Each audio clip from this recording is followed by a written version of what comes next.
السلام علیکم۔ میرا نام علی ہے اور جو واقعہ میں آج آپ کو سنا رہا ہوں یہ میرے ماموں کے ساتھ پیش آیا ہے۔ اب وہ کافی عرصے سے امریکہ میں مقیم ہے۔ یہ بات 1970 کی ہے۔ میرے ماموں بہاولپور میں رہتے تھے۔ ان دنوں ماموں CA کے امتحان کی تیاری کر رہے تھے۔ شہر بہاولپور کا علاقہ فرید گیٹ ہمیشہ سے پر رونق رہا ہے۔ رات کے وقت ماموں فرید گیٹ سے کچھ سامان لینے کے لیے گئے۔ سامان لینے کے بعد وہ واپس روانہ ہوئے۔ دھند کا موسم تھا۔ رات کے تقریباً 10 بجے کا ٹائم تھا۔ فرید گیٹ سے نکلتے ہی ایک عورت نے ماموں جان کو ہاتھ کے اشارے سے روکا۔ ماموں نے موٹر سائیکل کو روک دیا۔ عورت نے ماموں جان سے کہا، آپ کا احسان ہوگا اگر آپ مجھے اسٹیشن تک چھوڑ دیں۔ میرا جانا بہت ضروری ہے اور اس وقت مجھے کوئی رکشہ نہیں مل رہا۔ اسٹیشن ماموں کے گھر سے تقریباً 1 کلومیٹر دور تھا۔ ماموں نے کہا، چلو ٹھیک ہے، آپ بیٹھ جاؤ۔ عورت ماموں کے پیچھے بیٹھ گئی۔ 5 منٹ کے سفر کے بعد ماموں نے کہا، میرا گھر ادھر قریب ہی ہے لیکن میں آپ کو اسٹیشن تک چھوڑ آتا ہوں۔ یہ سن کر عورت نے کوئی جواب نہیں دیا۔ جیسے جیسے اسٹیشن قریب آتا گیا سڑک سنسان ہوتی گئی۔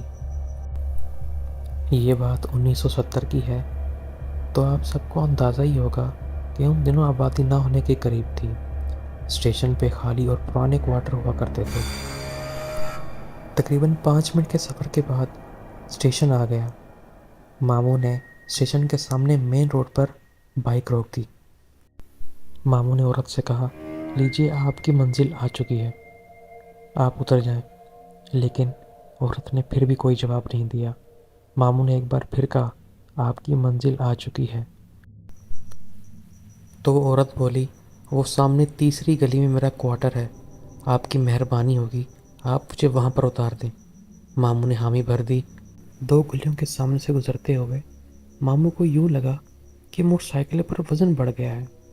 ماموں نے عورت سے کہا، میری بہن، رات کو اکیلے گھر سے نکلنا ٹھیک نہیں ہے، آپ اکیلے رات کو گھر سے نہ نکلا کریں۔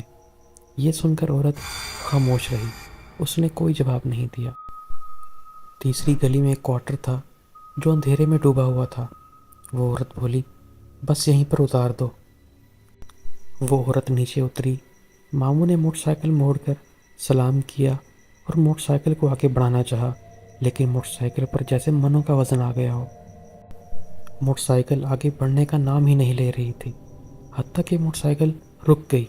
عجیب سی کیفیت میں ماموں جان نے کہا، یہ موٹر سائیکل کو کیا ہو گیا ہے؟ پیچھے عورت کی آواز آئی، آج تک یہاں پر جو بھی آیا ہے وہ واپس نہیں گیا۔ تیری قسمت اچھی ہے، تیری ماں حفاظت کے لیے تیرے اوپر آیت الکرسی پڑھ رہی ہے، اور جو تیرے گلے میں جو تعویذ ہے وہ مجھے مجبور کر رہا ہے، ورنہ میں اب تک تیرا سارا خون پی چکی ہوتی۔ ماموں جان نے کپ کپاتے ہوئے لہجے میں اعوذ باللہ کہا اور وہاں سے موٹر سائیکل کو فوراً بھگایا۔ انہیں نہیں پتہ تھا کہ وہ گھر کیسے آئے اور سارا راستہ کیسے کٹا ہے۔ گھر آ کر انہوں نے زور سے دروازہ بجایا۔ سب گھر والوں کی آنکھ کھل گئی۔ گھر والے سارے آئے اور انہوں نے سارا واقعہ سنایا۔ نانی جان بولی، کچھ دیر پہلے تمہارا خیال آیا، پتہ چلا کہ تم ابھی تک گھر نہیں آئے تو میں نے آیت الکرسی پڑھ کے تمہاری تصویر پر پھونک دی۔ اس رات ماموں جان سو نہیں پائے۔ اگر تھوڑی سی آنکھ لگتی تو ایسا لگتا کہ ان کے پاؤں پر کوئی انگلیاں پھیر رہا ہے۔ اس رات ایک عجیب سی بدبو پورے گھر میں پھیلی رہی۔ صبح ہوتے ہی نانی جان نے محلے کی عورتوں کو بلا کر درود شریف اور آیت الکرسی کا ورد کروایا، تب جا کر گھر سے بدبو ختم ہوئی۔ تو اس کہانی کو سنانے کا مقصد یہ تھا کہ یہ ہوتی ہے آیت الکرسی کی طاقت۔ آپ سب سے گزارش ہے کہ اپنے اوپر روز آیت الکرسی پڑھ کے پھونکی کریں تاکہ آپ ہر بری چیز سے بچے رہیں۔ یہ تھی آج کی چھوٹی سی کہانی۔